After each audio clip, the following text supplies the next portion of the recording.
Real estate అనేది నియోపాలిస్ అనేది ఒక centrally located place where high rise is possible. కాబట్టి బిల్డర్ ఇప్పుడు మీరు చాలామంది తెలియంది 5వ ఫ్లోర్లో ₹1,00,00,000 ఉందనుకోండి ఫ్లాట్. అదే 35-40 ఫ్లోర్లో కొంటే ఏమంది రేట్ తెలుసా? డబల్ ది ప్రైస్ అవుతుంది. Same floor area, same design, same specification. 30-40 దాటినందుకు 2 కోట్లు అవుతుంది, అంటే డబల్ ది ప్రైస్ అవుతుంది. ఎందుకు? Construction cost will go up. పైకి వెళ్తే వెస్టర్న్కి వెళ్తాయి.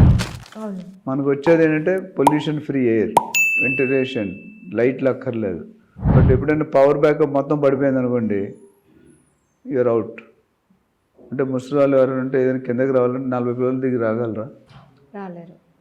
సో అడ్వాంటేజెస్ అంటే బ్యాకప్ ఉంటే హై స్పీడ్ ఉండే. మలేషియాలో ట్విన్ టవర్స్ అన్నది, మా అబ్బాయి బర్త్డే అక్కడ చేసాం 48th ఫ్లోర్లో. 40 ఫ్లోర్స్ కళ్ళు మూసులో వచ్చేసింది కిందకి. ఓకే. High speed lifts. మనం అలాంటి లిఫ్ట్లు పెట్టాం, పెడితే డబ్బులు ఎక్కువ అవుతాయి. దేనికున్న పిండి కొలిది రొట్టి జిత్నా పేట్ ఉత్నీ హవా. సో రియల్ ఎస్టేట్ అనేది నెవర్ ఎండింగ్ సబ్జెక్ట్, ప్రతి ఒక్కడికి కావాలి.